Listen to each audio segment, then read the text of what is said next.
Por que diabos eu fiz humanas? Cara, onde eu fui me meter, né? Quer dizer, poxa, que decisão errada que eu tomei. Poderia estar ganhando dinheiro que nem um monte de amigo por aí, e tô aqui nas humanas, fiquei lendo, estudando, me ferrei. Mas será que é isso mesmo?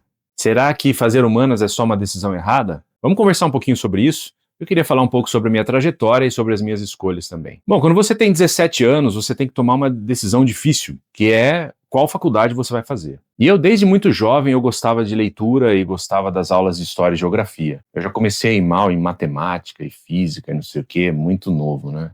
Não, e não era culpa da professora, não. Talvez um pouco de culpa minha, sim. Mas é porque eu não conseguia ter o mesmo fascínio pelas ciências exatas que eu tinha pelas ciências humanas. Porque na história a gente vê o ser humano lutando por recurso, lutando por sobrevivência, toda a cultura produzida, algo tão magnífico e gigantesco. A gente vê o verdadeiro desfile do que o ser humano tem de melhor e de pior. E eu ganhei um livro muito novo, que era esse daqui, né? Histórias do Mundo para Crianças, do Monteiro Lobato. Eu brinco com a minha esposa que se algum dia tiver um incêndio em casa, ela tem que pegar esse livro e sair correndo. É um dos poucos bens que eu quero preservar no caso de destruição total da minha casa. E por que isso? Porque ao ler esse livro do Monteiro Lobato, um universo se abriu para mim. Você olha e vê a história do Egito Antigo, vê a história da Pérsia, vê a história da Grécia. Mais para frente ainda fui conhecendo os filósofos, os pensadores, todas as transformações no modo de vida humano, e aquilo me tocou de uma forma irreversível. Quando eu vi, eu já não tinha muita escolha. E eu comecei a ver nas exatas e a sua capacidade de resolução de problemas de uma forma bem técnica algo meio que sem graça. Eu sei que muitos de vocês estão em outras áreas e eu respeito completamente essa decisão. Hoje até percebo que há uma certa beleza nas exatas também. É só uma questão do olhar, não é? Mas na minha trajetória, naquele momento, eu não consegui ver isso. Eu via na matemática, por exemplo, uma ferramenta obviamente útil, porém um pouco fria. E sempre me cativou essa psicologia do ser humano, as suas contradições, os seus erros, os seus acertos, a dificuldade da gente lidar com a complexidade do humano. Isso é maravilhoso e não tem jeito. Quando você vê, você está fazendo ciências sociais. O fato do comportamento humano ser algo intrigante, difícil de compreender, me levou a pensar sobre ele. E também foi nesse debate que as questões em torno do sentido da vida apareceram. E eu tinha isso desde muito novinho. Imaginar que outras culturas têm outros hábitos, outros costumes, me levou a perguntar sobre o que é o certo e o que é o errado, o que é a beleza e o que é a feiura, o que é o verdadeiro e o que é o falso. Será que existem verdades sólidas, fixas, objetivas, ou tudo é mera construção social? Então era nesse debate que eu queria estar. E claro, na companhia dos melhores nomes, os autores. E por isso que para fazer humanas, pelo menos para levar a sério as humanas, você tem que ler aquilo que é contraditório com o que você pensa. Você tem que ter a capacidade de observar um sistema de pensamento e, por mais que você discorde dele, você vai procurar coerências, incoerências, pontos positivos, pontos negativos. E tudo isso é um acumulado de perguntas necessárias, cruciais, para definir a forma como nós vamos viver. Outra coisa impressionante das ciências humanas é a abrangência dos lugares de onde vem o conhecimento sobre o ser humano. Nós aprendemos sobre o ser humano lendo filosofia, sociologia, mas também vendo um filme, vendo uma obra de arte, ouvindo música. E nesse caminho, nesse processo, nós vamos criando um repertório que vai nos dando mais ferramentas para entender o ser humano. Então é um processo acumulativo que exige muita paciência, mas que vai te dando um ganho de experiência que é algo incrível. E essa é a primeira conclusão que eu tiro. A importância de povoarmos o nosso imaginário. Era isso que eu queria desde o início. Ter uma vida intelectual mais rica, mais abundante, sair da normalidade e da banalidade do cotidiano. Olhar para o mundo ao nosso redor e ver que ele tem limitações e procurar algo que nos acrescente mais e mais. As humanidades estudam aquilo que é central e decisivo para a nossa vida.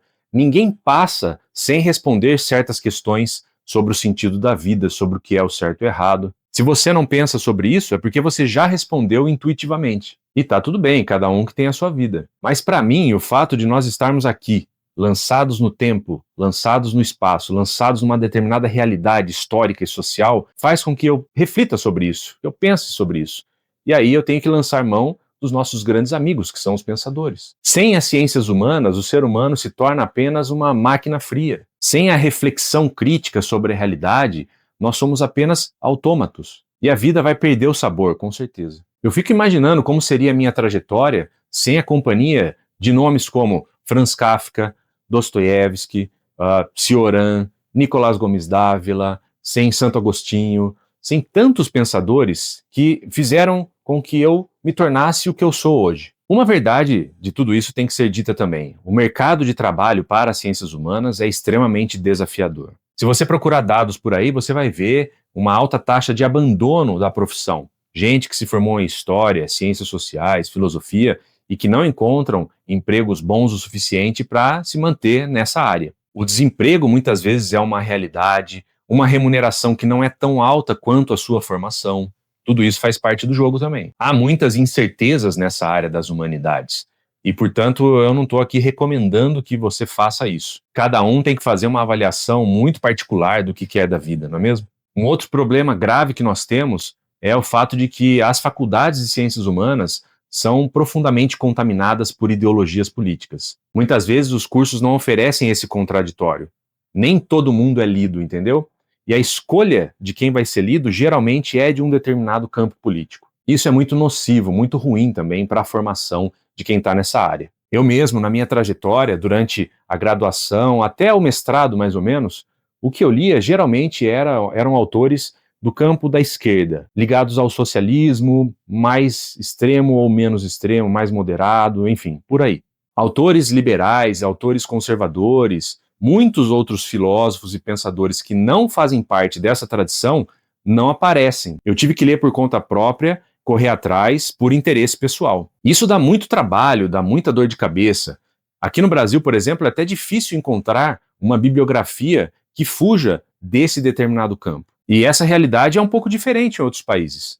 Quando eu fui fazer o meu doutorado nos Estados Unidos, eu encontrei lá uma biblioteca repleta de autores de outros campos, do campo do liberalismo, do campo do conservadorismo. E eu acho que quem opta por fazer humanas não pode ter medo de ler nada. Você tem que ter essa coragem de enfrentar os textos, de analisá-los, de estudá-los, sem um corte ideológico apenas. E é isso que eu faço até hoje. Por isso que é um campo também de pessoas corajosas. Isso tudo, claro, se você quiser levar a sério o estudo. Se você quiser uma profissão, aí talvez até o mais aconselhável seja você admitir uma certa forma de pensamento e não contradizer muito seus professores. Infelizmente, essa é uma verdade. Mas enfim, apesar de todas essas ressalvas, eu não troco a minha trajetória por nenhuma outra. Eu não seria capaz de me tornar um médico e um engenheiro. E não é só pela dificuldade dessas áreas, que eu reconheço, mas sim porque elas não atendem a algo fundamental em mim, que é essa interrogação que eu carrego desde criança. Então, para mim, seguir o caminho das humanidades é uma espécie de destino, uma espécie de vocação mesmo.